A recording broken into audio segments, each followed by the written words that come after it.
Cordial saludo, queridos estudiantes del área de Ciencias Sociales y Democracia. Hoy veremos el tema los conflictos sociales. Nuestro país ha pasado por ciclos de violencia social y política. Aunque han existido periodos de relativa paz, debido a estos conflictos, la población civil se ha visto involucrada inevitablemente y ha sido la más perjudicada. Te invito a pensar en alguna situación de conflicto que hayas vivenciado en tu barrio, con tus padres, en tu colegio o con alguna amistad, y que logres determinar cuál fue el verdadero origen de este conflicto. Al hablar de la historia del conflicto podemos dar inicio con el periodo de la conquista, donde se impuso una lengua, religión, forma de gobierno y esclavitud. Con la reconquista española y las batallas de independencia, el conflicto adquirió una connotación más radical y violenta. ¿Has oído hablar del pacificador Pablo Morillo? Averígualo. Una vez declarada la independencia del territorio de la Nueva Granada en 1819, se da inicio a la República. Sin embargo, los intereses y conflictos políticos y económicos de aquellos criollos líderes como Simón Bolívar y Francisco de Paula Santander terminaron por desintegrar la Gran Colombia y darle paso a la República de la Nueva Granada, liderada por Francisco de Paula Santander, quien produjo reformas políticas, económicas y sociales, sosteniendo una aparente paz dentro de la población. Dentro del conflicto también se han destacado ideales de tipo religioso. Es así como el presidente José Ignacio de Márquez decidió eliminar los conventos menores, generándose la Guerra de los Supremos y el fin de la República. Averigua la importancia de la Iglesia Católica en esta época. Entre 1850 y 1899 se crearon en el país 3 constituyentes políticas y se nombró de 3 maneras diferentes el territorio. La primera, la Confederación Granadina, los Estados Unidos de Colombia y la República de Colombia. Como resultado de la preocupación por dar a la República una organización territorial, política y económica, también social, se continuaban dando conflictos, enfrentamientos y luchas por conservar el poder entre los partidos liberal y el Partido Conservador.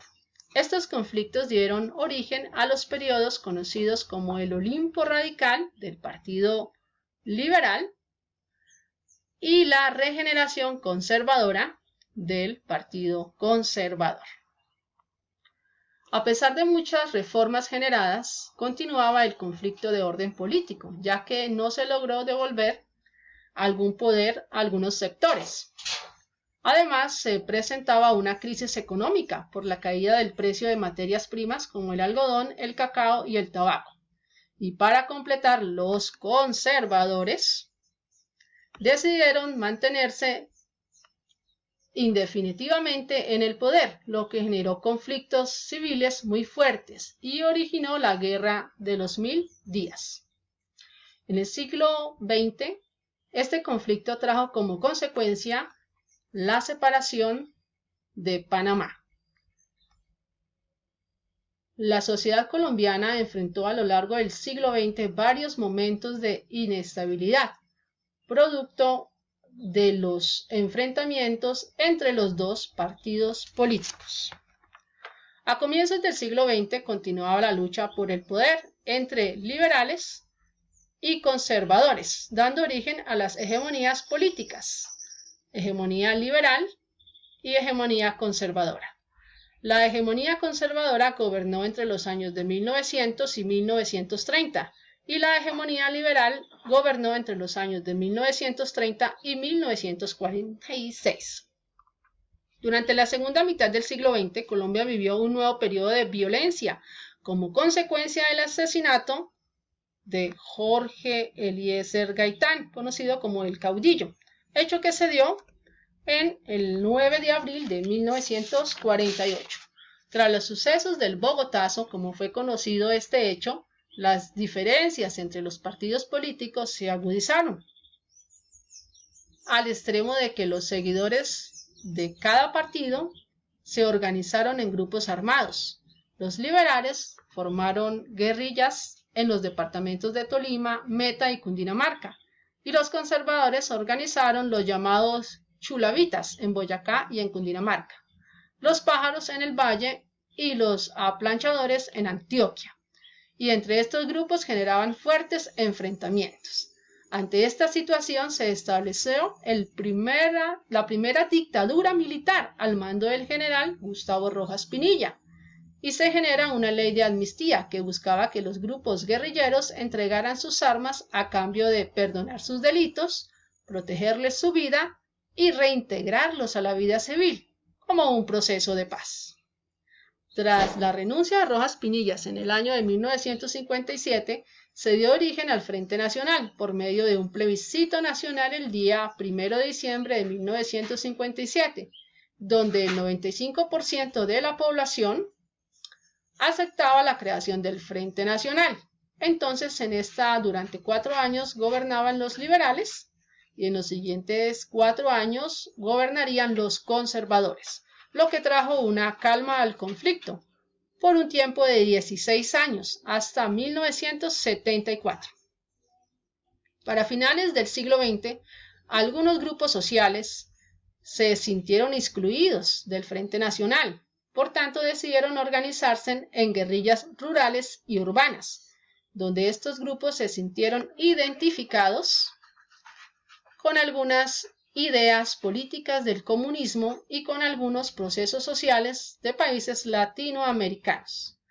Es así como se consolidan las Fuerzas Armadas Revolucionarias de Colombia, FARC, el Ejército de Liberación Nacional, ELN, y el Ejército Popular de Liberación, EPL. En el sector rural y en el sector urbano nace el movimiento 19 de abril o M19, liderado por políticos actuales como Navarro Wolf y Gustavo Petro.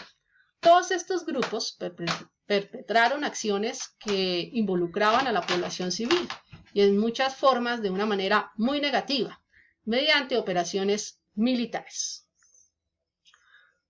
Muchos de estos grupos guerrilleros han establecido acuerdos de paz con el gobierno nacional. Muy recientemente lo hizo las FARC en el año de 2016. Aún así, el conflicto en nuestro país no termina, ya que han surgido nuevas problemáticas relacionadas con el conflicto armado y el narcotráfico.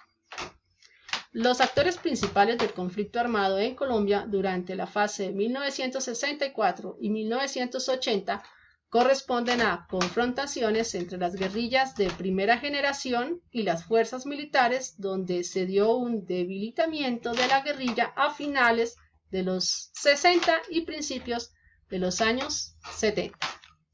Otra fase es la comprendida entre el año 1980 a 2015, que ha permitido que el conflicto se agudice, y tras la aparición de grupos paramilitares y de recursos financiados provenientes del tráfico de drogas ilícitas, el secuestro, la extorsión y hasta puede decirse de la misma corrupción, donde organizaciones criminales o agentes políticos han buscado obtener beneficios particulares con el conflicto.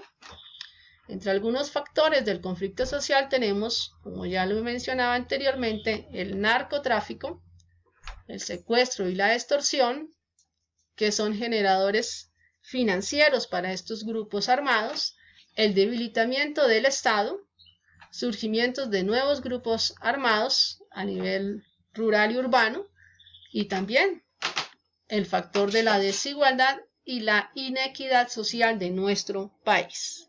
Bueno, queridos estudiantes, espero el tema haya sido un poco más claro. Nos vemos en una próxima oportunidad. Gracias.